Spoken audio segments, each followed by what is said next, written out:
मेरा नौकर भाग भाग कर सारे काम करता। हॉस्टल आती जाती तो उसे ही साथ लेकर जाती। लेकिन एक रात मेरा नौकर घबराया हुआ मेरे हॉस्टल आया। वजह पूछिए तो कहने लगा, दीदी दीदी इमरजेंसी पड़ गई है। इमरजेंसी का सुनकर मैं घबरा गई। बैग पैक किया और चल पड़ी। घर पहुंची तो होश उड़ गए जब मेरे नौकर ने मेरी आंखों पर पट्टी बांधकर जब मुझे कुछ पकड़ा दिया। जब मैंने देखा तो मेरे होश उड़ के रह गए, क्योंकि मैंने अपने हॉस्टल में उस वक्त जल्दी जल्दी में बिजी थी। जब मेरी दोस्त कमरे में आई कि क्या हो गया है, इसके चेहरे का रंग उड़ा हुआ था। वह मुझे कुछ परेशान दिखाई दे रही थी। उसने मुझसे कहा कि मैं तुम्हारे बिना उदास हो जाऊंगी। यह सुनकर मैं भी उदास हो गई, क्योंकि हम दोनों दोस्त एक दूसरे के बहुत करीब थे। मगर मुझे जल्दी से घर आना था, इसलिए मैंने उसकी उदासी चेहरे को देखकर कहा, पापा कई सालों से बीमार हैं। मुझे इस वक्त उनके पास होना चाहिए था, मगर उन्होंने मुझे मेरी पढ़ाई के खातिर खुद से दूर कर दिया, क्योंकि वह चाहते हैं कि उनकी बेटी अपना नाम खुद बना सके। यह सुनकर वह कहने लगी, बात तो ठीक है, मैं तुम्हें वहाँ जाने से नहीं रोक रही। मैं तो बस यह कह रही थी कि तुम मुझसे इतनी दूर जाओगी तो मैं उदास हो जाऊंगी, इसीलिए तुम मुझे भी साथ ले जाओ। उसकी इस बात पर मैंने गौर करके उसे देखा था और उसके सर पर एक थपकी लगाई। तुम्हें पता तो है हमारे पेपर करीब है और तुम मेरी तरह दिमाग में तेज नहीं हो, इसीलिए यहाँ रहकर एग्ज़ाम की तैयारी करो। क्योंकि मैं दिमाग में तेज हूँ, इसीलिए पापा की देखभाल के साथ साथ मैं एग्ज़ाम की तैयारी भी कर लूँगी। मैंने उससे कहा। यह सुनते ही वह झट से बोली कि यही तो मैं तुमसे कह रही हूँ कि अब यूनिवर्सिटी में पढ़ाई नहीं होती। वैसे भी सब हॉस्टल में बैठकर एग्ज़ाम की तैयारी कर रहे हैं, इसीलिए दोनों मिलकर तुम्हारे घर चलते हैं और वहाँ हम दोनों आराम से अपनी एग्ज़ाम की तैयारी करते हैं, जो जल्दी होने वाले हैं, और उसके साथ साथ बाबा की देखभाल भी कर लेंगे। उसकी बात सुनकर मैंने जवाब दिया कि अरे नहीं, वह मेरे पापा हैं तो मैं ही जाऊंगी और तुम एग्ज़ाम की तैयारी यहाँ कर। यह सुनकर मीरा ने मुझे घूरा तो मैंने हंसते हुए अपना सामान पैक कर लिया। मीरा मेरी दोस्त थी, मगर वह मुझे मेरी बहन की तरह प्यार करती थी। कल रात जब पापा की कॉल आई कि वह बीमार हैं और मैं उनसे मिलने घर आ जाऊं, तो मैंने अपना सामान पैक करना शुरू कर दिया और यह देखकर मीरा उदास होने लगी। मैंने बड़ी मुश्किल से मीरा को समझाया कि मैं अकेले घर चली जाऊंगी, मगर वह मुझसे बहस किए जा रही थी। तभी मेरे मोबाइल पर पापा के नंबर से कॉल आने लगी। मैं मुस्कुराने लगी और सोचा कि यकीनन पापा मुझसे आने से मना कर रहे हैं। वह ऐसे ही थे, जब उदास होते तो मुझे कॉल करके फ़ौरन बुला लेते, मगर जब उदासी भाग जाती थी तो वह सोचने लगते थे कि बेटी को तकलीफ क्यों दूं, इसीलिए फ़ौरन मुझे कॉल करके आने से मना कर देते थे। अब भी मुझे लगा कि पापा मुझे मना करने के लिए कॉल कर रहे हैं। जैसे मैंने कॉल रिसीव की तो कॉल पर नौकर की रोने की आवाज़ सुनाई दी। यह सुनकर मेरा दिल धक से रह गया। मैं ऊपर वाले से प्रार्थना की कि मेरे पापा को तब तक सलामत रखना जब तक मैं उन्हें कुछ बनकर नहीं दिखा देती। मगर मेरा नौकर कहने लगा, दीदी जल्दी से अपना सामान पैक कर लो, इमरजेंसी है, मैं आपको हॉस्टल से लेने आ रहा हूँ। यह कहकर उसने कॉल कट कर दी और मैं मीरा के गले लग गई। मेरा पापा की तबीयत बहुत ही नाजुक लगती है, मेरा नौकर मुझे लेने आ रहा है। मीरा ने मुझे परेशान देखा तो फौरन तसल्ली देते हुए कहा, पापा की तबीयत ठीक हो जाएगी, मगर तुम कहो तो मैं तुम्हारे साथ चलूं। मैंने उसकी बात नहीं सुनी, क्योंकि इस वक्त हॉस्टल का एक नौकर मुझे बुलाने आ गया। मैं मीरा को गले से लगाया और कहा कि तुम सिर्फ पापा के लिए प्रार्थना करो। यह कहकर मैं बाहर निकल आई। मेरा नौकर बाहर गाड़ी में बैठा मेरा इंतज़ार कर रहा था। मैंने उसके चेहरे की तरफ देखा और पूछा कि पापा कैसे हैं। यह सुनकर वह आंखें चुराने लगा और कहा, दीदी वह आपका इंतज़ार कर रहे हैं। मेरा दिल बैठ गया था। मैंने उसकी आंखों की तरफ देखा, उसकी आंखें झुकी हुई थी। मैंने भी नज़र चुरा ली। नौकर यश पिछले कई सालों से पापा की खिदमत कर रहा था। यह पापा के गांव के किसी दोस्त का बेटा था। यहाँ शहर में नौकरी तलाश करने आया तो पापा से भी मिलने चला आया। बातों के दौरान यश ने पापा को बताया कि वह यहाँ नौकरी की तलाश करने आया था, मगर उसे कोई खास कामयाबी नहीं हुई। यह सुनकर पापा हंसे और कहने लगे कि तुम्हें नौकरी इसलिए नहीं मिली क्योंकि इससे पहले तुम गलत जगह पर जाते थे, मगर अब तुम्हें सही जगह पर आए हो। यह सुनकर यह चौंक गया। मैं भी इसी वक्त वहाँ पर मौजूद थी, इसीलिए पापा की बात समझ नहीं पाई और यश की तरफ, उनके चेहरे की तरफ देखने लगी। पापा ने यश से कहा, मुझे एक नौकर की तलाश थी जो मेरे एतबार का हो और तुमसे बढ़कर मुझे ऐसा कौन मिलेगा। इसीलिए तुम गांव जाओ और घर वालों को बताओ कि मुझे नौकरी मिल गई है और खाली हाथ सीधे यहाँ चले आओ, क्योंकि मेरे गरीब खाने पर ऊपर वाले का दिया हुआ सब कुछ है। यहाँ तुम्हें रोटी, कपड़ा, मकान सब मिलेगा और बदले में मुझे सिर्फ तुमसे वफादारी चाहिए। यह सुनकर यश ने पापा के हाथ को पकड़ा और अपनी आंखों से लगा लिया और कहा कि आपका कहा सर आंखों पर। यश ने कहा, अब मैं मर जाऊंगा मगर आपसे गद्दारी नहीं करूंगा। उस दिन के बाद से यश हमारी फैमिली का तीसरा मेंबर बन गया, जिस पर हम बहुत ही यकीन करते थे। यश बाबा की गाड़ी से आया था। हॉस्टल से हमारे घर तक का सफ़र 3 घंटे का था। इसीलिए मैं पापा का सोच सोच कर परेशान होने लगी।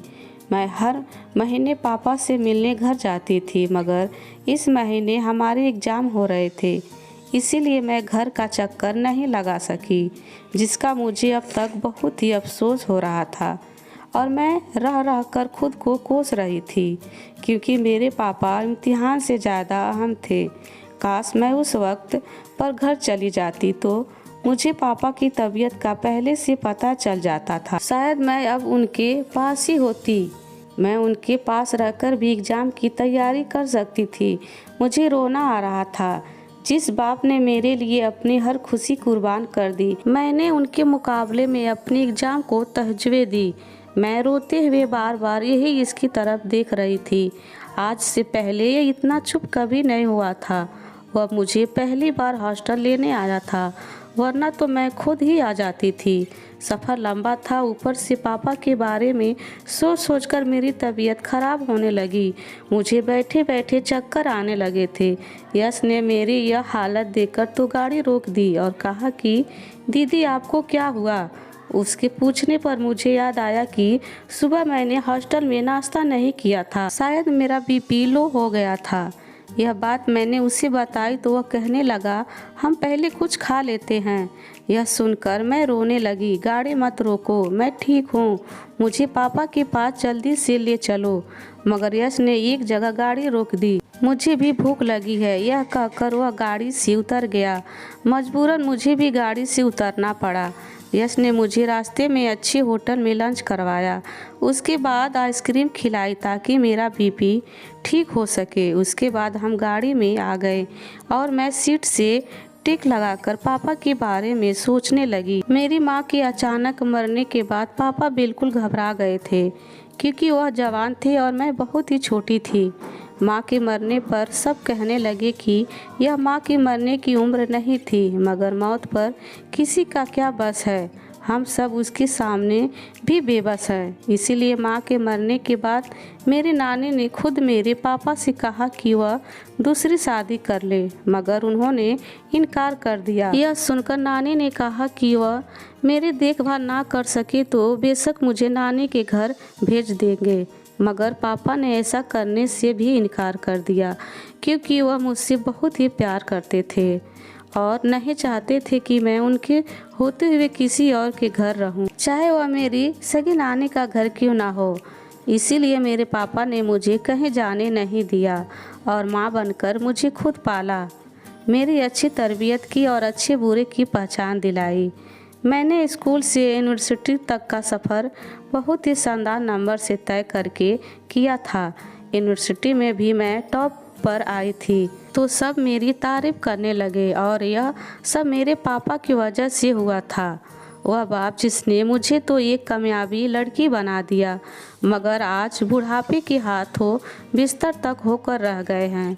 गाड़ी सड़क पर थी, हर तरफ रोशनी थी, मगर मेरे अंदर अंधेरा था, क्योंकि मैं यह सोच सोच कर परेशान हो रही थी कि मैं पापा के बिना कैसे जी पाऊंगी। यश बड़ी तेज़ी से गाड़ी चला रहा था और मैं जानती थी कि वह ऐसा क्यों कर रहा था, लेकिन उसके पापा को बहुत ही तकलीफ में देखा होगा। 3 घंटे का सफ़र हमने जैसे 2 घंटे में तय किया था, इसीलिए घर वाले रास्ते की तरफ गाड़ी डाली थी तो मैंने कहा कि पापा घर अकेले हैं क्या। वह सुनकर कहने लगा कि उसकी फिक्र मत करो, उसके पास दो नौकरानी हैं। यह सुनकर मैं दहल सी गई थी। यह कहा कि उसके पास दो नौकरानियां हैं, वहाँ पापा का ख्याल रखेंगी। इसका मतलब था कि पापा इस दुनिया में नहीं रहें। यह ख्याल जैसे मुझे तड़पा गया। जब गाड़ी घर के गेट पर रुकी तो मैं भागकर गाड़ी से निकली। मैंने जल्दी जल्दी पापा के पास जाना चाहती थी, इसीलिए मैंने यश के निकलने का इंतज़ार नहीं किया। मैं पापा के पास तक भागती हुई गई और फिर पापा के बिस्तर की तरफ देखा। पापा वहाँ मौजूद थे, मगर उनके जिस्म पर एक सफ़ेद चादर थी, उनके पैरों से लेकर चेहरे तक।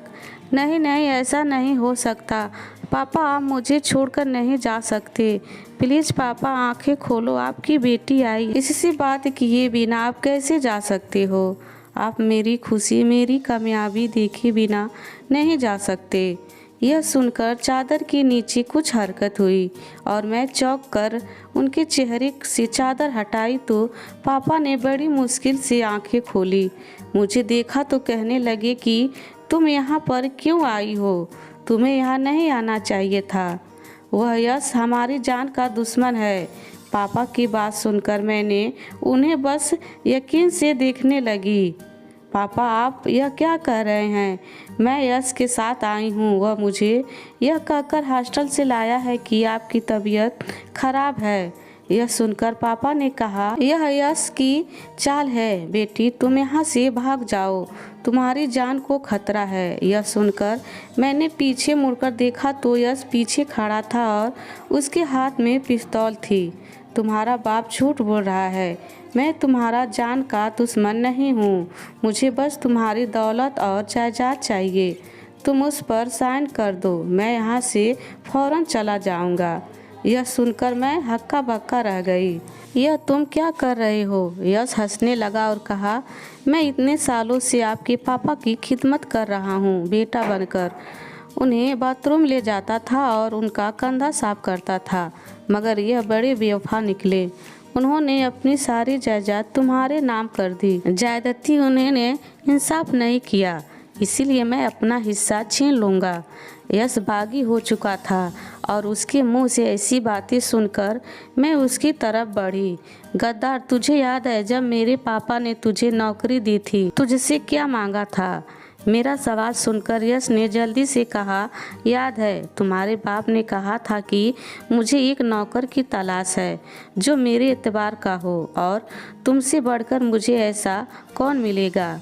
इसीलिए तुम गांव जाओ, घर वालों को बताओ कि मुझे नौकरी मिल गई है और खाली हाथ सीधे यहाँ चले आओ, क्योंकि मेरे गरीब खाने पर सब कुछ है। यहाँ तुम्हें रोटी, कपड़ा, मकान सब मिलेगा और बदले में मुझे सिर्फ तुमसे वफादारी चाहिए। यश ने पापा का कहा एक वर्ड मेरे सामने कह दिया। मुझे इस पर गुस्सा आ गया। तो फिर तुम इनके साथ ऐसा क्यों कर रहे हो? तुमने तो उस वक्त कहा था कि आपका कहा सर आँखों पर। अब मैं मर भी जाऊंगा मगर आपसे गद्दारी नहीं करूंगा। यह सुनकर यश जोर जोर से हंसने लगा। मुझे कोई शौक नहीं था इनसे गद्दारी का, बल्कि इस काम के लिए उन्होंने मुझे खुद मजबूर किया। यह इतने अमीर हैं, अगर अपनी इतनी बड़ी जायदाद में से कुछ मेरे नाम करके मर जाते तो क्या हो जाता? उनका कोई बेटा नहीं था, सिर्फ एक बेटी थी, जिससे जो भी शादी करता है यह सारी दौलत और जायदाद उसके नाम आ जाती। यश की यह बातें सुनकर मुझे उससे नफरत होने लगी थी। मेरा दिल कह रहा था कि मैं आगे बढ़कर उसके ऊपर थूक दूं। तभी यश कुछ सोचने लगा और एक ख्याल आने पर वह मेरी तरफ बढ़ा। यह ख्याल मुझे पहले क्यों नहीं आया। उसे आगे बढ़ता देखकर मैं घबरा गई। यह बात मेरी जुबान पर लड़खड़ा गई। मेरा बाप उस वक्त बिस्तर पर मजबूरी और बेबसी की तस्वीर बना हुआ था। उन्हें भी यकीन नहीं आ रहा था कि यश इतना बदल जाएगा। यश मेरे करीब आया और कलेचर में बंधे मेरे बालों को अपनी एक उंगली से खोलने लगा। बालों की एक लट मेरे माथे पर आई और मैं डर कर आंखें बंद कर ली। अगर मैं तुमसे शादी कर लूं तो तुम्हारी सारी जायदाद खुद पे खुद मेरी हो जाएगी। यह सुनकर मैं काँप के रह गई। अपने हद में रहो यश, मैं तुमसे बहुत छोटी हूँ। मुझे यकीन नहीं आ रहा है कि तुम दौलत के लालच में इतना गिर जाओगे। मैंने चौंक करके कहा, ना जाने मेरे अंदर इतनी हिम्मत कहाँ से आ गई। मैं गुस्से से काँप रही थी। मेरा दिल चाह रहा था कि मैं उसका मुंह नोच लूँ। मेरी बात सुनकर वह कमीनेपन से मुस्कुराने लगा। मैं जानता हूँ कि तुम मुझसे छोटी हो और मैं शादीशुदा हूँ, मगर मुझे तुम्हारा हुस्न और जवानी से कोई लेना देना नहीं है। तुम मुझसे शादी कर लो और अपनी जायदाद मेरे नाम कर दो। इसके बाद मैं तुम्हें तलाक दे दूंगा। तुम आज़ाद हो जाओगी और जिससे मर्जी शादी कर लेना। मैं वादा करता हूँ शादी के बाद मैं तुम्हें हाथ भी नहीं लगाऊंगा। यश ने यह कहकर अपनी उंगली मेरी गर्दन पर रख दी और धीरे धीरे उसे गर्दन से नीचे लगाने लगा। यह मेरी बर्दाश्त से बाहर था। वह उस वक्त शेर की तरह ताकतवर था, मगर मेरी हालात भी उस वक्त किसी जख्मी शेरनी की तरह थी जिसे अपनी जान और इज्जत दोनों बचानी थी। इसीलिए मैंने पूरी ही शिद्दत से यश के चेहरे पर थूक दिया और कहा, तुमसे शादी तो दूर, तुम्हारे करीब आना भी अपनी तोहनी समझती हूँ। यह सुनकर यश ने अपने चेहरे पर हाथ फेरा। वह बहुत ही गुस्से में आ चुका था। वह आगे बढ़ा और उसने मेरा दुपट्टा एक झट से नीचे फेंक दिया। उसने मुझे पकड़ लिया और किसी कैद परिंदे की तरह उसकी गिरफ्त में फड़फड़ाने लगी। तभी उसने जो कुछ कहा उसे सुनकर मेरा खून खुशक हो गया। मैं बिना शादी की तुम्हें बीवी बनाकर रखूँगा और इस वक्त तुम्हारे बाप के सामने तुम्हारी इज्जत के साथ उससे आगे एक लफ्ज मत कहना। उससे पहले कि यश अपनी बात पूरी करता, पापा जोर लगाकर बिस्तर से उठे और बैठ गए और कहने लगे, मेरी बेटी को छोड़ दो, मैं अपनी सारी जायदाद तुम्हारे नाम कर दूंगा। यह सुनकर यश ने मुझे छोड़ दिया। मैं फौरन पापा के पास आई और बेतहाशा रो रही थी। जिंदगी में पहली बार मैंने किसी मर्द का यह रूप देखा था। अब तक मेरी ज़िंदगी में दो ही मर्द आए थे, एक मेरे पापा और जिन्होंने मेरी हर खुशी पूरी की, और दूसरा जो कि मीरा का भाई अमन था, जो कि मुझे बहुत ही प्यार करता था। हमने फैसला किया था कि जब मेरी पढ़ाई पूरी हो जाएगी तो हम शादी कर लेंगे। मगर आज जब मैंने यश का यह रूप देखा तो मैं डर गई। यश पापा से कहने लगा, आपने बड़ी अच्छा काम किया है। आपने अपनी ज़िंदगी की सारी जायदाद अपनी बेटी के नाम कर दी, इसीलिए तो मैं उसे हॉस्टल से ले आया। आप तो मान गए हैं, मगर अब यह नहीं मान रही है। यह सुनकर मुझे यश का सारा प्लान समझ में आ गया। पापा ने यश से कहा, तुम मेरी बेटी को दोबारा हाथ मत लगाना, उसे मैं समझाऊंगा। तुम जायदाद के पेपर साथ ले आओ, मेरी बेटी उस पर दस्तखत कर देगी। यह सुनकर मैंने पापा की तरफ देखा। मैंने पापा से कुछ कहना चाहा, मगर पापा ने हाथ के इशारे से मुझे रोक दिया। मैं खामोश हो गई। तभी यश कमरे से बाहर चला गया। अचानक मुझे याद आया कि यह अच्छा मौका था कि मैं कॉल करके मीरा को यह बात बता दूं, ताकि वह और उसका भाई मेरी मदद के लिए आ जाए। मैंने अपना मोबाइल को तलाशना करना चाहा तो अचानक मुझे याद आया कि मैं अपना सारा सामान गाड़ी के अंदर ही भूल आई हूँ। मैंने क्या गलती कर दी? मैंने अपना माथा पीट लिया। क्या हुआ बेटी, तुम्हारा तबीयत ठीक है? यह सुनकर मैंने पापा से कहा, पापा यश हमारे साथ ऐसा नहीं कर सकते। यह दौलत हमारी है, हम किसी ऐसे एरे गैरे को अपना हक नहीं दे सकते। मैं बाहर जाती हूँ, गाड़ी में मेरा मोबाइल है, मैं वहाँ से कॉल करके किसी को अपनी मदद के लिए बुलाती हूँ। यह सुनकर पापा ने मेरा हाथ पकड़ लिया। यह दौलत हमारी जान से ज़्यादा कीमती नहीं है, इसीलिए तुम बाहर जाने की गलती नहीं करो, क्योंकि यश तुम्हें बाहर देखते ही गोली मार देगा। वह दौलत के लालच में अंधा हो चुका है। मैं बिल्कुल मायूस हो गई। यश अभी तक कमरे में नहीं आया था। यह बेहतरीन मौका था। मैं अभी यही सोच रही थी कि पापा ने अपना मोबाइल मेरे हाथ में दे दिया और कहा कि कॉल मत करना। मेरे लिए यही काफ़ी था। मैंने फ़ौरन मीरा को एक मैसेज लिखा और भेज दिया, मगर उस वक्त सिंगर नहीं आ रहे थे। तभी यश आ गया और उसने एक फ़ाइल मेरे हवाले कर दी। मैंने पापा की तरफ देखा और फिर जहाँ जहाँ यश कहता गया मैं साइन कर दिए। मैं दिल में प्रार्थना कर रही थी कि मेरा मैसेज मीरा तक पहुँच जाए और वह हमारी मदद के लिए आ जाए। मगर यश ने अपना काम पूरा होते ही हमें बांध दिया और घर से भाग गया। उसके कुछ घंटे बाद मीरा और उसका भाई हमारी मदद को पहुंच गए। मैं रोते हुए मीरा के गले लग गई और पापा ने उसके भाई को सारी बात बता दी। यह सुनकर वह कहने लगा, आपने अच्छा किया जो अपनी जान बचा ली।